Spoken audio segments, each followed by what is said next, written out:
Jantung saya pada waktu itu serasa mau copot. Gitu. Kenapa? Ternyata yang saya jinjing itu bukan kelapa lagi. Ternyata kepala manusia.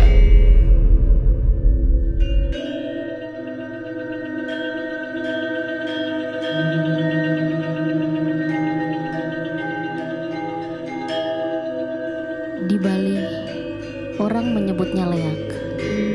Sedangkan di Lombok, orang menyebutnya dengan sebutan sela.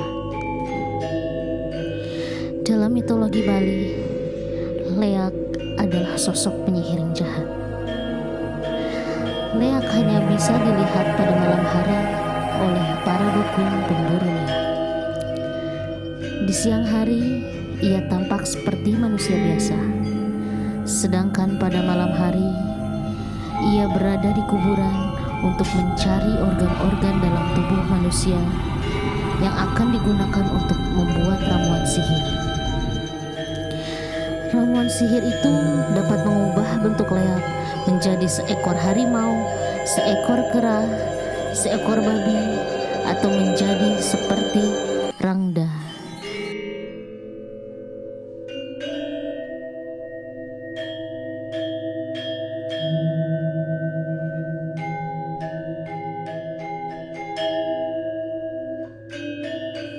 Berbicara masalah Lombok,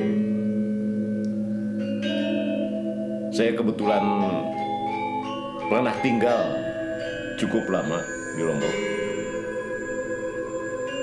Ya sekitar tahun 70-an lah gitu. Lombok pada waktu itu ya jauh berbeda dengan Lombok yang sekarang. Gitu. Dari hal keramaian gitu. Kebetulan saya tinggal di Pulau Lombok itu di Lombok Barat. Saya tinggal di suatu kampung di Lombok Barat. Selama saya tinggal di Lombok itu punya beberapa pengalaman yang cukup menarik bagi saya tuh. Nah, sekarang ini saya mau mencoba mengungkapkan di antaranya salah satunya pengalaman saya itu. Di Lombok ada semacam mitos atau cerita atau apa, legenda gitulah. Apa yang dinamakan sela kalau di Lombok. Kalau di Bali mungkin kurang lebihnya leak lah gitu.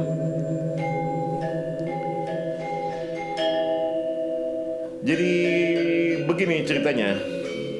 Pada waktu itu saya habis bertandang ke rumah temen, ke rumah sahabat suatu malam. Di rumah sahabat saya itu saya ngobrol panjang lebar, berbicara masalah itulah. Saya menanyakan hal-hal tentang hal-hal mistis gitu. Nah kebetulan teman saya juga sedikit banyak ada pengalamannya juga masalah gitu punya wawasan masalah tentang ini sela itu gitu. Nah jadi saya sifatnya suka penasaran gitu dengan hal-hal gitu. Makanya saya korek terus cerita tentang mitos itu. Nggak terasa tuh ya ngobrol-ngobrol dengan sahabat itu. Gak terasa jam udah sekitar menunjukkan sekitar jam 11 lah, 11 malam tuh. Akhirnya saya pamit lah pulang. Dari rumah sahabat saya itu ke rumah saya itu ya gak begitu jauh lah. Singkat cerita, saya pulang lah udah pamitan.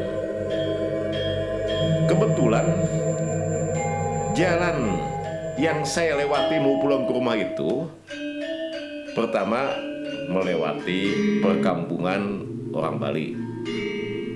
Setelah itu melewati komplek pemakaman, pekuburan orang Sasak.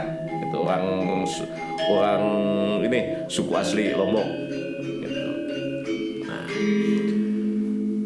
di tengah perjalanan setelah lewat makam itu, sambil jalan kaki, pada waktu itu saya masih jalan kaki, itu belum punya kendaraan itu. Gitu. Lagi enak-enaknya jalan sambil ya perasaan ada merinding juga tuh, maklum lewat pekuburan gitu. Tiba-tiba saya dengar suara ini, ada suara bergedebuk gitu. Ternyata saya lihat, oh ada kelapa jatuh gitu. Kebetulan pinggir jalan itu. Nah, saya pikir wah kelapa nih lumayan juga gitu kan. Nah, saya pungut kelapa itu. Saya lihat, wah ini saya pikir nih kelapa masih muda juga ceritanya, lumayan ceritanya. Nah, saya bawa, saya jinjing tuh kelapa itu pulang.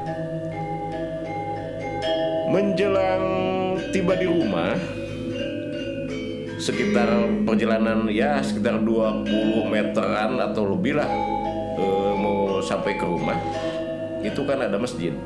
Nah, kebetulan masjid itu pinggir jalan, ya penerangannya cukup terang gitu. Nah, saya penasaran gitu. Kelapa yang saya jinjing itu tadi itu, nah, saya untuk lebih meyakinkan lagi gitu lah. Ini kelapa masih muda apa enggak nih? Nah, pas di tempat terang itu, saya lihat kelapa itu yang dijinjing. Astagfirullah. Jantung saya pada waktu itu serasa mau copot. Gitu. Kenapa? Ternyata yang saya jinjing itu bukan kelapa lagi. Ternyata kepala manusia. Dia menyeringai, memperlihatkan deretan giginya. Waduh, itu.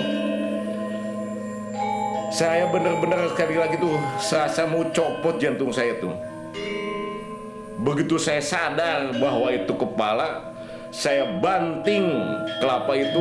Waduh, saya lari, udah lari tunggang-langgang, nggak ingat apa-apa. Begitu sampai ke rumah, saya tabrak pintu itu. Nggak taunya, wah begitu saya tabrak pintu, nggak taunya saya langsung pingsan di sana itu, di rumah itu gitu. Nah, gitulah diantaranya cerita yang bisa saya bawakan, pengalaman tentang Sela di Lombok itu yang berkembang itu. Begitu kayaknya. Terima kasih.